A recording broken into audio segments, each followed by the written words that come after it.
What if the day you were born was not a coincidence but a signature written by the hand of God?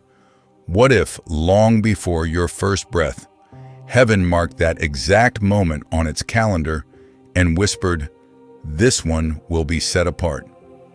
You may have thought your birthday was just a date, a detail in your story. But in the eyes of the one who numbers the stars and calls them each by name, it may be a divine appointment rich with meaning and purpose. There are patterns in Scripture and history, in the very cycles of creation, that reveal God's precision in timing. And if He was that intentional with the birth of prophets, leaders and messengers, could it be that He was just as intentional with you? Today, we're going to look at certain dates that, for reasons hidden in both Scripture and spiritual tradition, seem to carry an unusual weight, dates that may carry hints about calling, destiny, and the shape of a life chosen to shine in a particular way. Watch until the very end, because as we walk through these moments marked in time, you may discover something about yourself you've never seen before. So let's begin this journey together, stepping into the mystery of divine timing to see if the date of your birth might be more than a number. It might be a calling written into the story of your life from the very beginning. God's precision with time. The biblical pattern. From the first page of Scripture, we see that God is not random. He speaks into darkness with order, dividing light from night, setting the sun, moon, and stars not just for beauty, but for signs and appointed times. Ecclesiastes 3:1 reminds us, "There is a time for everything and a season for every activity under the heavens." This is not poetic suggestion, it is divine reality. The same God who ordained the moment the Red Sea would part and the day the walls of Jericho would fall is the God who ordained the day you would be born. In Hebrew, there is a word for these sacred appointments, modim. These are God's set times woven into His calendar before the foundations of the earth. Think about the birth of Jesus, foretold generations before and fulfilled exactly when heaven determined it would happen. The prophets had marked the season, the lineage, the place, and still the world was caught off guard when the moment came. The same divine precision that placed the Messiah in Bethlehem at the fullness of time is the same precision that placed you here now on your exact birthday. God does not simply react to history. He authors it, and your arrival is a sentence in His ongoing story. It can be easy to see God's timing in the great events of Scripture, but harder to believe He works with the same intentionality in our own lives. Yet Psalm 139 tells us that all the days ordained for you were written in His book before one of them came to be. If this is true, then the calendar is not an accident and your birth date is more than a human choice. It is a divine placement. And so, before we even speak of numbers or symbols, we must settle this truth in our hearts. God is the master of time, and your life began on the exact day He planned. This is where the search begins, because the meaning hidden in a date can only be understood when we first trust the one who chose it. Now that we see God's timing is deliberate and purposeful, we can begin to explore how He has used specific numbers and dates throughout Scripture to reveal His patterns and intentions. Spiritual meaning in numbers and dates. In the pages of Scripture, numbers are never just statistics. They are woven into God's communication, carrying layers of meaning that go beyond mathematics. The Bible begins with the number 1, a symbol of unity and primacy, as in, "Hear, O Israel, the Lord our God. The Lord is one," Deuteronomy 6:4. It moves through 7s, 12s, 40s numbers that appear so often in such deliberate moments that we cannot ignore their significance. They are not magic. They are markers helping us recognize the author's hand in the flow of history. The number 7, for example, speaks of completion and divine order. God created the heavens and the earth in 6 days and rested on the 7th, establishing a rhythm that became the heartbeat of Israel's worship. 12 is the number of God's government and structure, 12 tribes of Israel, 12 apostles of the Lamb. 40 often points to seasons of testing and preparation, Moses on the mountain, Israel in the wilderness, Jesus in the desert. Each is a number with a narrative, a symbol that speaks a language heaven has been using since the dawn of creation. When we look at our own birth dates through this lens, we begin to see how God might leave subtle hints about our calling.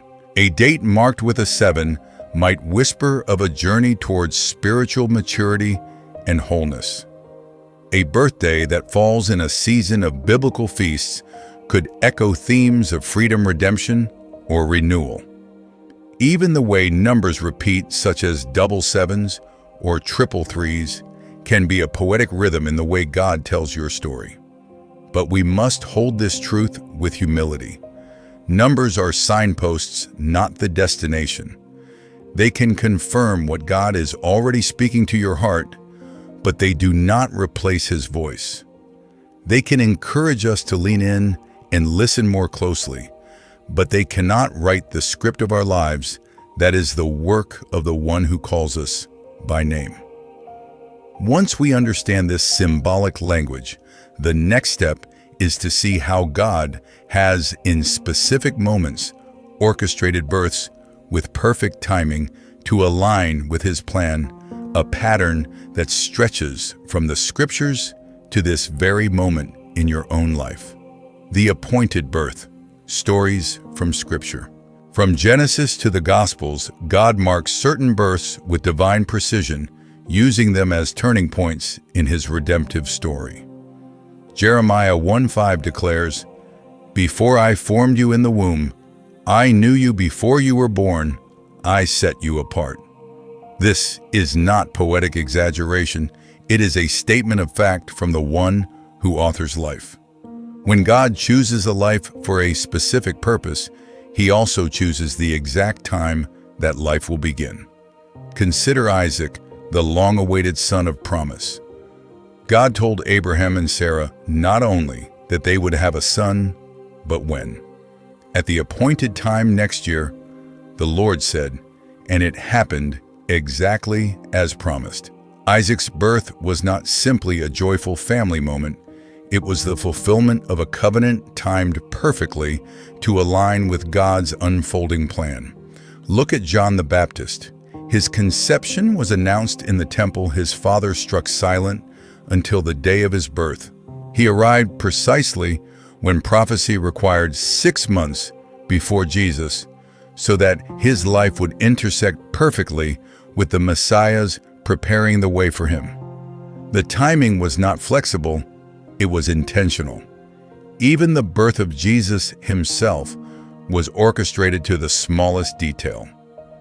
The prophet Micah had declared that the Messiah would be born in Bethlehem, and God arranged world events, a Roman census, the journey of a young couple to make it so. Paul writes in Galatians 4:4, "But when the set time had fully come, God sent His Son, not a day early, not a day late." These stories are not distant history, they are patterns. If God has been this precise with the births of those He has called to great purpose, could He not have been equally intentional with yours? The moment you entered this world may have aligned with a season of feast or a shift in history that reflects your calling, even if you do not yet see it. And it is in that mystery, that intersection of date, season, and divine plan, that we begin to explore the birth dates that throughout Scripture and spiritual tradition seem to carry a prophetic echo into the lives of those who bear them. Dates that carry a prophetic echo. Throughout Scripture and across centuries of faith tradition, certain dates seem to reverberate with a particular spiritual frequency. They are moments in the calendar that align with biblical patterns, prophetic symbolism, or significant acts of God in history. For those born on these days, the date itself can serve as a quiet reminder, a whisper from heaven, that their life may be woven into something greater than they imagined. These dates are not talismans of destiny, but markers much like the appointed feasts of Israel that hint at the kind of work God might accomplish through a willing heart. January 1st is one such date carrying the weight of new beginnings. It mirrors Genesis 1:1 when God spoke light into the void and set creation into motion. Those born on this day often feel a call to pioneer, to be first to step out, first to build, first to believe when others hesitate. Like leaders who open new chapters for communities or movements, their lives can become living symbols of fresh starts. I once knew a man born on this day who felt God's hand urging him to plant churches in places where none existed, each new congregation like a sunrise in a darkened valley. March 21st. The spring equinox signals the shift from winter to spring, a season of renewal and resurrection. Falling near the time of Passover, it carries the same themes of deliverance and new life. Those born here often have a gift for awakening hope, much like leaders in Scripture who stepped in at turning points. Picture Nehemiah rallying the people to rebuild Jerusalem's walls, not just restoring stone, but reviving the spirit of a nation. May 5 with its double 5 speaks of grace multiplied. Psalm 5:12 declares that God surrounds the righteous with favor as with a shield. People born on this date often bear testimonies of having been rescued, sustained, or unexpectedly blessed in ways they cannot explain except to say it was God. Their lives, like that of the Apostle Peter after his restoration, become an invitation for others to believe that no failure is final when grace is at work. July 7th shines with the light of divine perfection. The double 7 amplifies the biblical symbolism of completeness, creation's finished work, the sevenfold Spirit of God. Many born on this day are drawn to teaching, guiding, or shepherding others into spiritual maturity. Like the Apostle Paul, whose ministry labored until Christ is formed in you, they often carry a burden to see others reach wholeness in God. September 9th hums with the energy of completion and wisdom. Double 9s reflect the fulfillment of a season and the maturity gained through it. Ecclesiastes 3:1 reminds us that every purpose has its time, and those born on this date often help others discern when to hold on and when to let go. I once met a counselor born on this day whose gift was walking people through the endings of old seasons so they could step freely into new ones. December 25th, celebrated as the daylight entered the world, holds the essence of love incarnate. John 3:16 becomes the heartbeat of those born on this day: selflessness, compassion, and the willingness to bring joy where there is none. Their calling often pulls them into places of need where their presence itself becomes a gift. I recall a woman born on Christmas who dedicated her life to orphan care, saying, "If Jesus came for me, I must go for them." These are only a handful of the dates that echo with prophetic resonance. Whether your birthday appears among them or not, the deeper truth remains: God can use the moment of your arrival as a signpost in His story. And these dates, with their biblical and spiritual overtones, invite us to listen more closely for the patterns God has written into our own lives. As we reflect on these appointed times, it becomes clear that the mark of the chosen is not found in a number alone, but in the life that grows from it, shaped by traits and callings that transcend the calendar itself. Marks of the chosen beyond the date. While certain days on the calendar may carry prophetic weight, the true mark of a chosen life is not inked in a number, but etched in the heart. Throughout Scripture, those set apart by God carry distinctive qualities that set them apart long before their public mission began.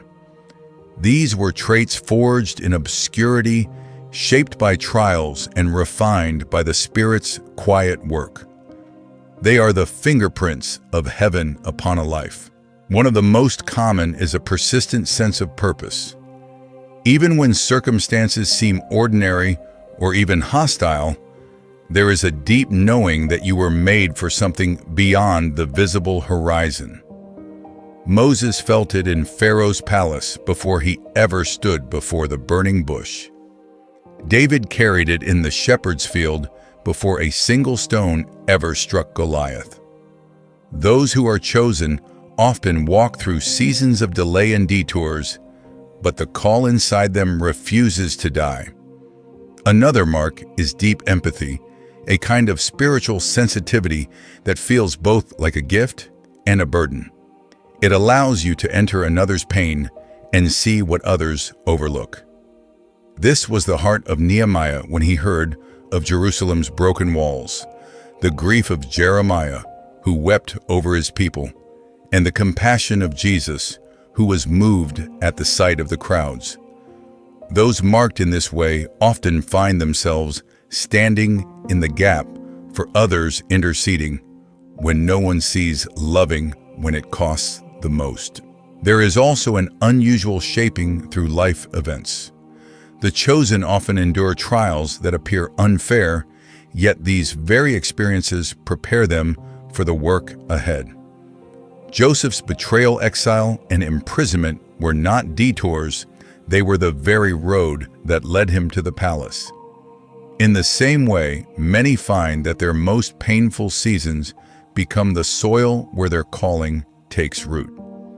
If you recognize these patterns in your own life, an unshakable purpose, an extraordinary empathy, a refining through hardship, it may be that your date of birth was just the opening note of a song God has been composing ever since. And this song, unlike any other, carries the weight of responsibility that always comes with being chosen. Because with chosenness comes stewardship, and with stewardship comes the sacred tension of freedom, the ability to choose how you will respond to what has been entrusted to you. Free will and responsibility. To be chosen is to be invited, not coerced. God's calling is never the chain of a tyrant. It is the open hand of a father. Galatians 5:13 reminds us, "You, my brothers and sisters, were called to be free." Your birth date, your gifts, your story, these may all bear the fingerprints of divine intention, but how you walk them out remains your choice. This is the paradox of chosenness. God sets the table, but you decide whether to sit down. Scripture gives us both shining and sobering examples. Esther chose to step into her moment, declaring, "If I perish, and saved her people."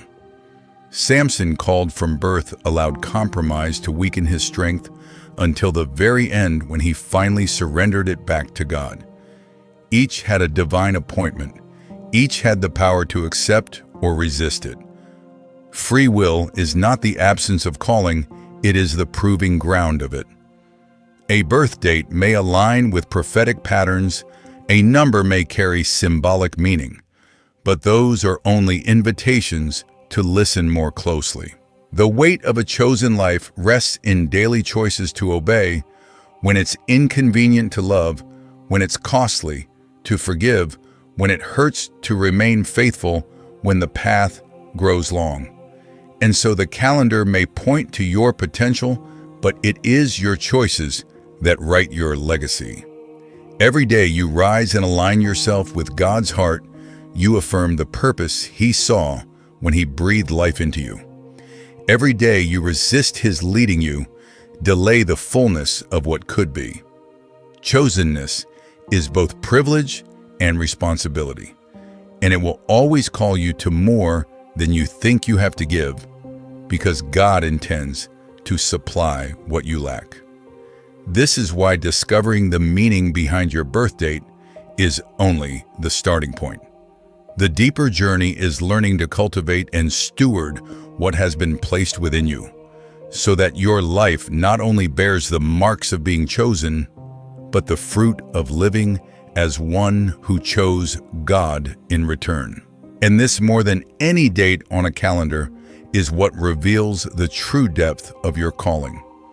Now, as we take this final step in our exploration, we turn to the question of how to nurture the gifts, sensitivities, and purposes that God has entrusted to those He has set apart, so that the day of your birth becomes the seedbed for a life that continues to bear eternal fruit. There is a mystery in knowing you were set in motion at a moment God Himself appointed. It is not something to wear as a crown, but to hold as a trust. The day of your birth may carry whispers of your calling, but it is the life you live, the quiet yes to God in the unseen hours, that will reveal its true meaning. You were not placed here by accident. You were placed here with intention, even if that intention has yet to unfold before your eyes.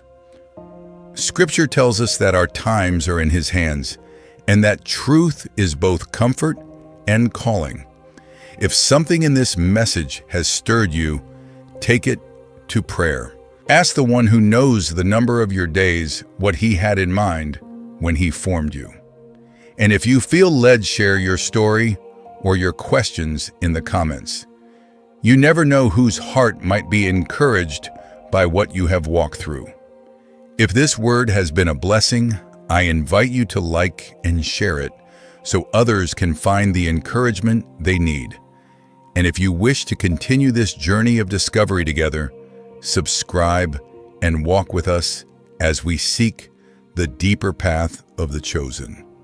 May you go from here with quiet courage, knowing that your life is part of a design far greater than you can yet imagine, and that the one who set your birth in place has never stopped watching over your steps.